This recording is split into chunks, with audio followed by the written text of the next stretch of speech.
ونعوذ بالله من شرور أنفسنا ومن سيئات أعمالنا من يهده الله فلا مضل له ومن يضلل فلا هادي له ونشهد أن لا إله إلا الله وحده لا شريك له ونشهد أن سيدنا ونبينا وحبيبنا ومولانا محمدا عبده ورسوله الذي أرسله بالحق بشيرا ونذيرا. أما بعد فإن خير الحديث كتاب الله وخير الهدي هدي محمد صلى الله عليه وسلم وشر الأمور محدثاتها وكل محدثة بدعة وكل بدعة ضلالة وكل ضلالة في النار. أما بعد أعوذ بالله من الشيطان الرجيم.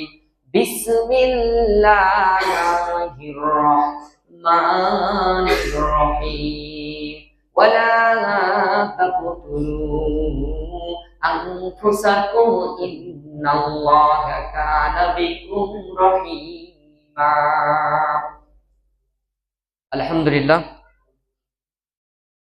সমস্ত প্রশংসা সমস্ত গুণগান আল্লাহ তাআলার জন্য, যে মহান রব্বুল আলামিনের অশেষ দয়ায় অশেষ রহমতে আমরা জুমার 2 রাকাত ফরজ সালাত আদায় করার লক্ষ্যে মসজিদে আসতে পেরেছি।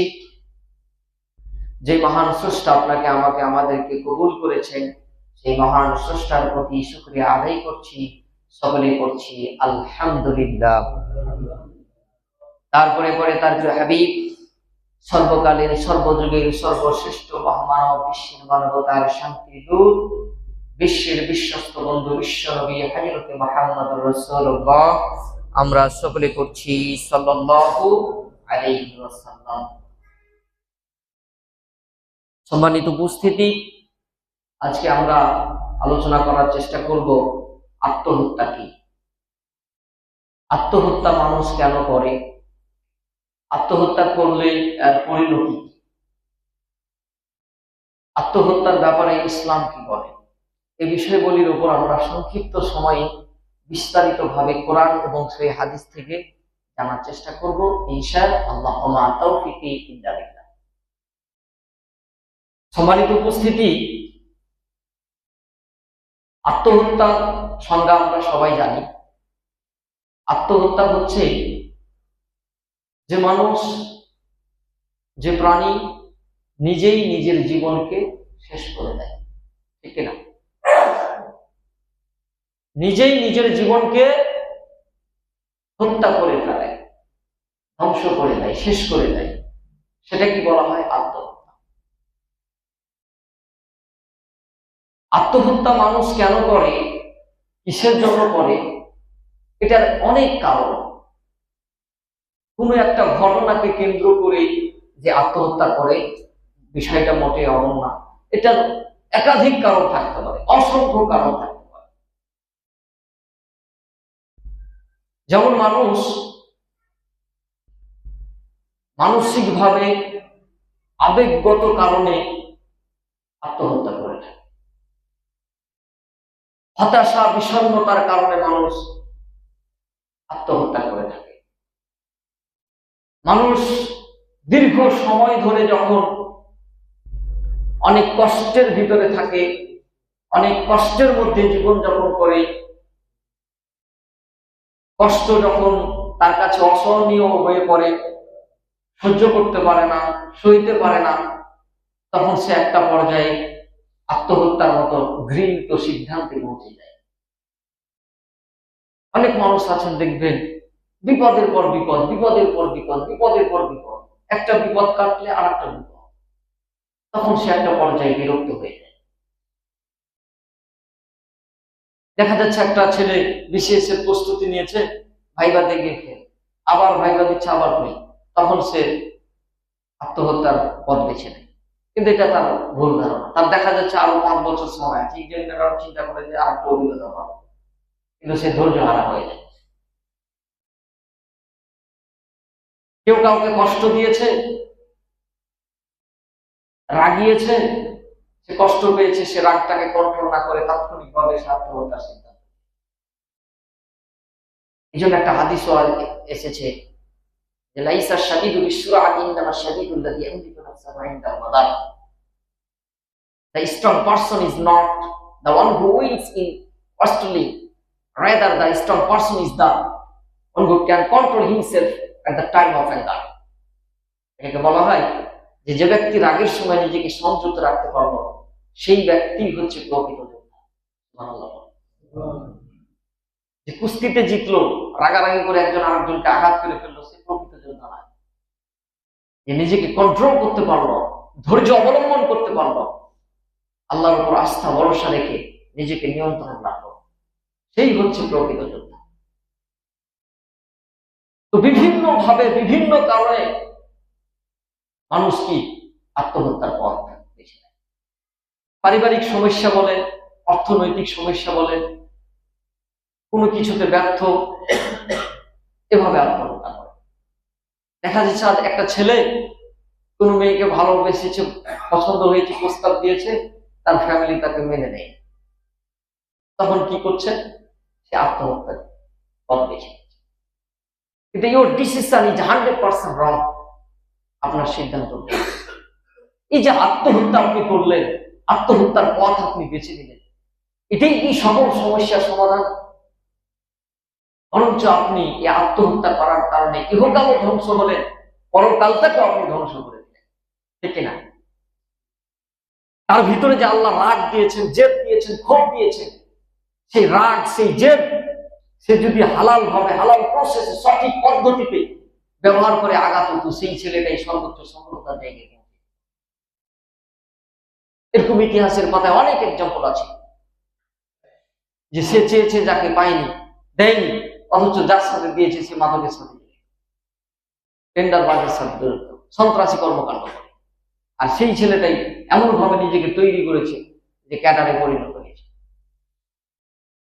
এইরকম ভাবে নিজেকে তৈরি করতে হবে, সারা জীবন প্রস্তাব, ওর পরিবার প্রস্তাব। এইটার নাম হচ্ছে প্রকৃত যুব। কিন্তু আপনি আত্মহত্যা কেন করছেন? কি কারণে? Why brother, I don't understand your thinking. বুঝি না আপনার চিন্তাধারা। এইরকম ভাবেই কিন্তু আমরা আজকে ধ্বংসের দিকে চলে যাচ্ছি, যুব সমাজ ধ্বংসের দিকে চলে যাচ্ছে।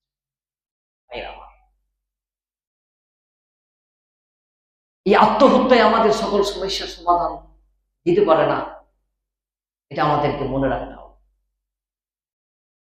এই আত্মহত্যা, যেটা বলছিলাম যে আত্মহত্যা করার কারণ, মানুষ অতিরিক্ত কোনো কিছুর প্রতি যখন আসক্তি হয়ে যায়, তখনই মানুষ আত্মহত্যার পথ বেছে নেয়। আমরা সারা জীবন শুনে এসেছি, যে কথাটা বললাম যে ছেলে মেয়ের জন্য পাগল হয়ে আত্মহত্যা করে, কিন্তু এখন বিভিন্ন কারণে আত্মহত্যা করে, কিন্তু এখন নতুন ভাবে আবার যোগ দিয়েছে খেলাধুলাকে কেন্দ্র করে আত্মহত্যা।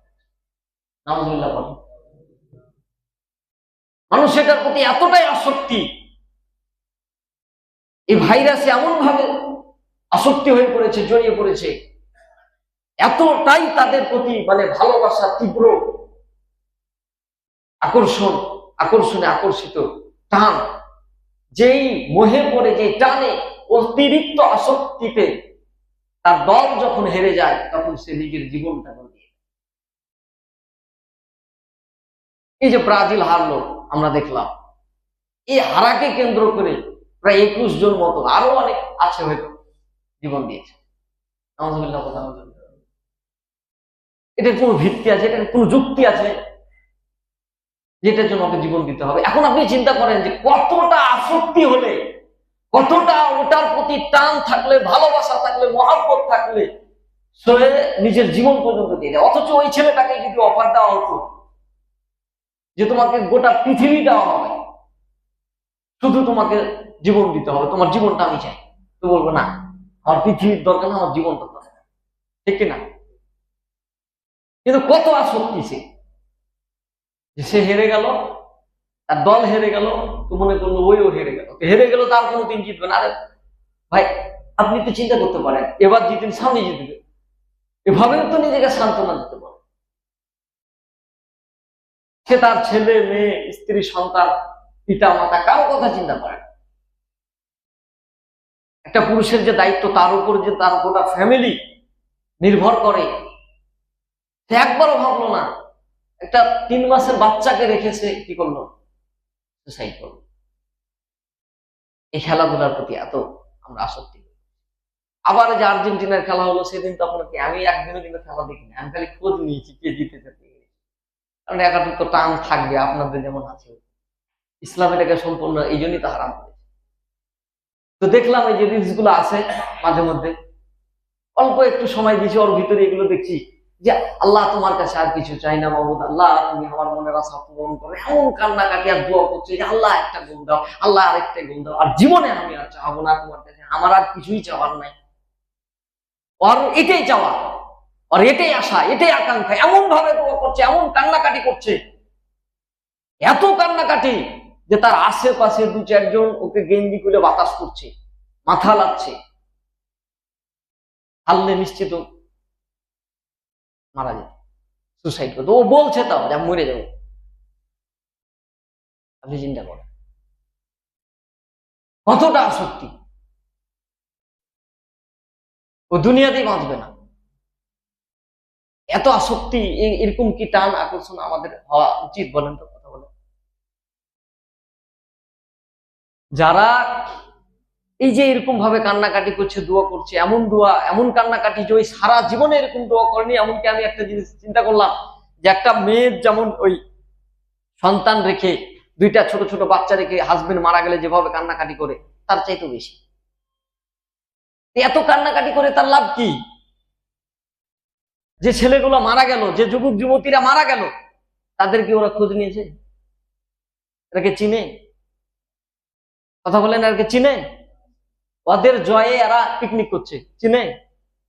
ওই যে গেঞ্জিটা গায়ে দেয় কিনে, ওইটা নিজের টাকা দিয়ে চিনে? ভাব দেবে। ওর নাম যদি এত ভালোবাসে, তারপরে ওর নাম যদি শুনে তোর মাথায় পেছন ইহুদি খ্রিস্টান, ওরা ইসলামের সবচেয়ে বড় শত্রু। আপনাকে আমি বুঝাবো কি, নবীজিকে সবচেয়ে যারা বেশি কষ্ট দিয়েছেন এই পৃথিবীর বুকে, তারা হচ্ছেন জ্বলন্ত এক্সাম্পল। আল্লাহ কোরআনে তাদের উদাহরণ তুলে ধরেছেন, ইহুদি ওয়ান নাসারা, ইহুদি এবং খ্রিস্টান। হ্যাঁ, ইহুদি এবং খ্রিস্টান। নাসারা শব্দের অর্থ খ্রিস্টান। সরাসরি আল্লাহ এই শব্দ ব্যবহার করেছে। এই ইহুদি খ্রিস্টানরাই সবচেয়ে বড় ইসলামের শত্রু। আর আজকে যদি আল্লাহর কসম, আজকে আমরা মুসলমান আর ইহুদি খ্রিস্টানদের যদি লড়াই হয়, যুদ্ধ হয়, আমরা অনেক মুসলমান আছি, নামদারি মুসলিম, জন্মসূত্রগতভাবে মুসলমান, পরিবেশগতভাবে মুসলমান, বংশীয়ভাবে মুসলমান। এই অনেক মুসলমান আছে যারা ওদের পক্ষে সবাই ওদেরকে সাপোর্ট করবে, ওদের পক্ষে দাঁড়িয়ে যাবে, ওদের জন্য দোয়া করবে। তাই হচ্ছে। আপনার ভাই যদি সামান্য একটা দৌড় প্রতিযোগিতায় লাগে, আপনি আপনার ভাইয়ের পক্ষে দাঁড়িয়ে যান, জানেন আপনার ভাই পারবে না, তারপরে আপনি দোয়া করবেন, হ্যাঁ ভাই পারে, ভাই পারে। 3 নম্বর মুমিনুনাই ইখওয়া, প্রকৃত পক্ষে মুমিনেরা ভাই ভাই। আপনার ভাইয়ের প্রতি কেন টান থাকে না? আমার প্রশ্ন এটা। ইহুদি খ্রিস্টানদেরকে দিয়ে এত নাচানাচি করতে হবে কেন? এটা আপনাকে মাথায় রাখতে হবে। আপনি একজন মুমিন, আপনি পরকালে বিশ্বাসী। এরা তো পরকালে বিশ্বাসী না, তারা আপনার আমার ধ্বংস চায়, ক্ষতি চায়। আজকে এই অর্থ, এই জিতার মাধ্যমে যে অর্থটা পাবে, এটা তো আপনার ইসরায়েলকে সাপোর্ট করবে। যে ইসরায়েল ফিলিস্তিনের ওপর বারবার জুলুম অত্যাচার করছে, যেভাবে মারছে, এটা আমরা দেখছি। কোন একটা মুসলিম দেশকে সে ভালো লাগছে, অটোমেটিক্যালি আপনার ঘৃণা চলে আসবে তাদের। কেন তাদের প্রতি টান থাকবে, আকর্ষণ থাকবে? আপনি কিভাবে পাচ্ছেন? আমার প্রশ্নটা এটা, যে কিভাবে সম্ভব? একজন এমন ভাবে এমন মন্তব্য করেছে, এত ভালোবাসা, যে নবী মুসার সাথে তুলনা করেছেন। সকলে করি নাউযুবিল্লাহ। যে মুসার মাধ্যমে যেমন ফিরআউনকে আল্লাহ ধ্বংস করেছিল, মেসিকে আল্লাহ মুসা হিসেবে পাঠিয়েছেন এই মিশনকে ধ্বংস করা। নাউযুবিল্লাহ বলেন। ইমান আছে তো মরিয়া শান্তি পাবে? কথা বলে। আর দুনিয়া সিজনুল মুমিন ওয়া জান্নাতুল কাফির। মুমিনদের জন্য দুনিয়া হচ্ছে জেলখানা। মুমিনেরা দুনিয়াতে খুব আনন্দ রং তামাশা করতে পারবে না, খুব সুখ শান্তিতে থাকতে পারবে না। আর ইহুদি খ্রিস্টান কাফেররা দুনিয়াটাই হবে তাদের জান্নাত। তাদের কাছে দুনিয়াটাই জান্নাত, যার কারণে তারা এত আনন্দ ফুর্তি করতে পারে।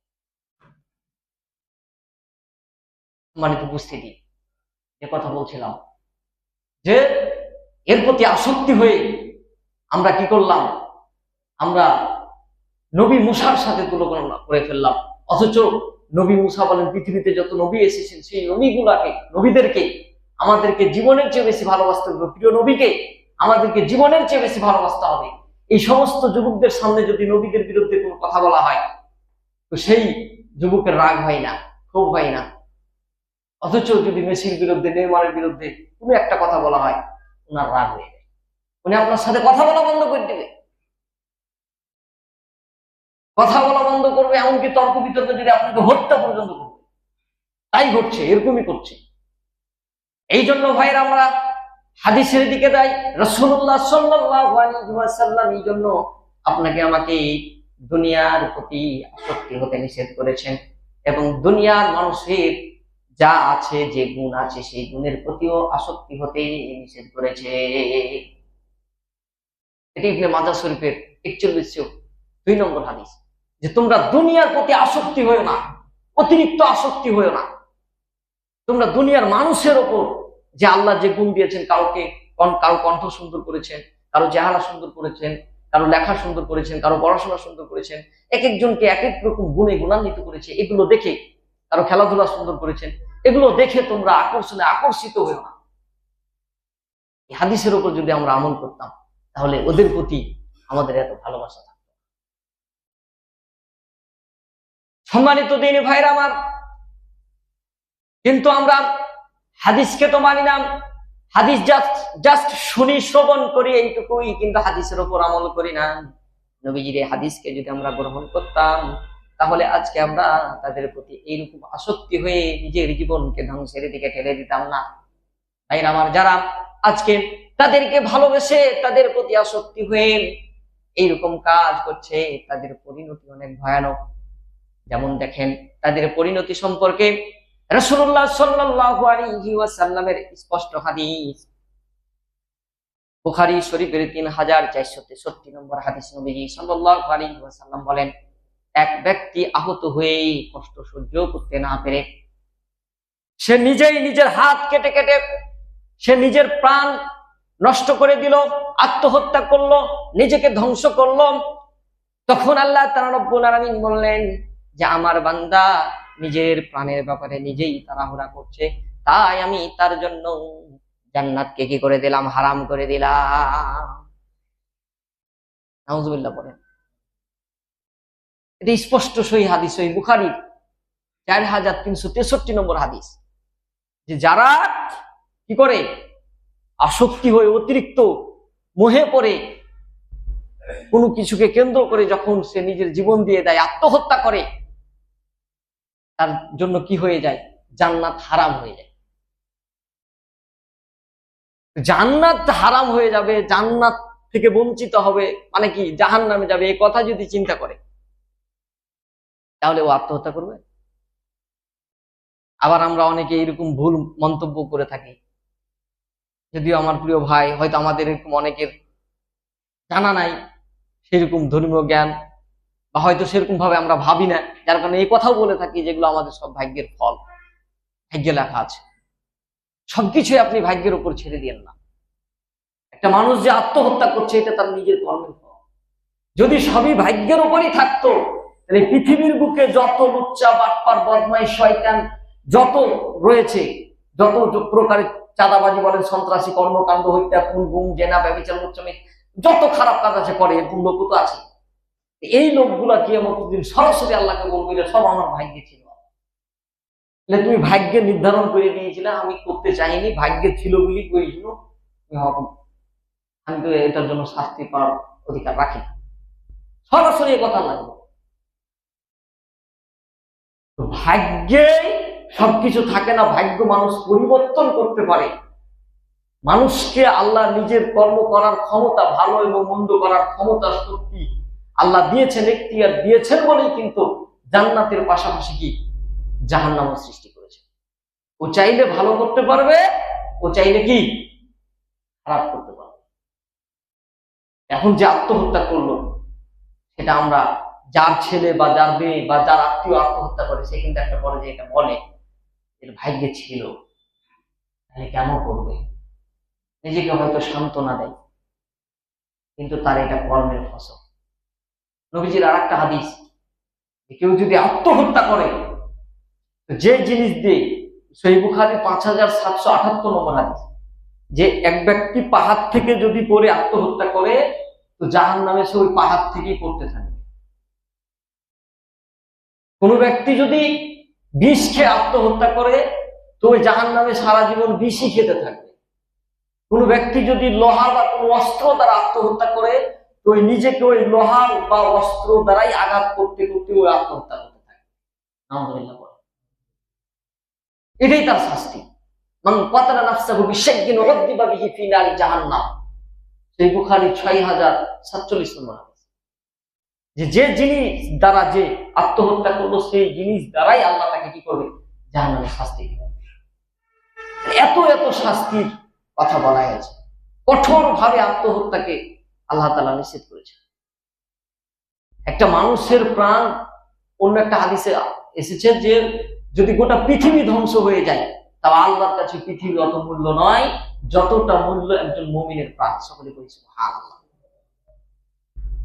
এটা আল্লাহর পক্ষ থেকে, এটা আমানত আল্লাহ বান্দাকে দিয়েছে।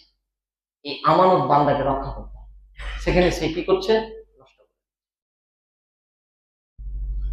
সম্মানিত উপস্থিতি, এই জন্য এই সমস্ত চিন্তা চেতনা থেকে, কার্যকলাপ থেকে আমাদের কি করতে হবে, বেঁচে থাকতে হবে। আমাদেরকে ভাবতে হবে যে এই সিদ্ধান্তই আমার সবকিছুর সমাধান এনে দিতে পারে না, সকল সমস্যার সমাধান আমার এই সিদ্ধান্ত করে দিতে পারে না, বরঞ্চ আমি ধ্বংস হয়ে যাব। ভাইয়েরা আমার, আমরা হাদিস থেকে জানলাম, কোরআনে দেখেন কি বলছেন আল্লাহ তাআলা রব্বুল আলামিন, ওয়ালা তাকতুলু আনফুসাকুম ইন্নাল্লাহা কানা বিকুম রহিমা। সুবহানাল্লাহ বলে। কিছু সাহাবী যখন কঠিন পরিস্থিতির ভিতরে পড়েছিলেন, কঠিন সংকটের ভিতরে পড়েছিলেন, কঠিন বিপদের ভিতরে পড়েছিলেন, তারাও ধৈর্য হারা হয়ে গিয়েছিলেন, তখন তাদের ভিতরেও এরকম আশঙ্কা কাজ করছিল, শেষ করে দিব নিজেকে। যখন এইরকম আশঙ্কা কাজ করছিলেন, তখনই আল্লাহ তাআলা রব্বুল আলামিন 4 নম্বর সূরা নিসার 29 নম্বর আয়াতটা নাযিল করে জানিয়ে দিলেন, ওয়ালা তাকতুলু আনফুসাকুম ইন্নাল্লাহা কানা বিকুম রহিমা। তোমরা তোমাদের নিজের জীবনকে হত্যা করো না, আত্মহত্যার পথ বেছে নিও না। ইন্নাল্লাহা কানা বিকুম রহিমা, নিশ্চয়ই আল্লাহ তাআলা তোমাদের উপর দয়া করবে। সুবহানাল্লাহ। তোমরা কি চাও, তোমরা কিসের জন্য আত্মহত্যার পথ বেছে নিচ্ছ? তোমাদের সেই আশা আকাঙ্ক্ষা, মনের তোমাদের যে চাহিদা, সেটা আমি আল্লাহ তাআলা পূরণ করে দেব। সুবহানাল্লাহ। আর আসলেই তাই, আপনি যদি ধৈর্য অবলম্বন করে, আপনি সেভাবে যদি নিজেকে চেষ্টা করেন, কি কারণে আত্মহত্যা করতে চাচ্ছেন সেই কারণটা খুঁজে যদি আপনি সেই কারণটার জন্য চেষ্টা করতে থাকেন, ওই কারণ আল্লাহ তাআলা আপনাকে পূরণ করে। এই যে আত্মহত্যা করছে, এইসব জ্ঞান আমাদের নাই।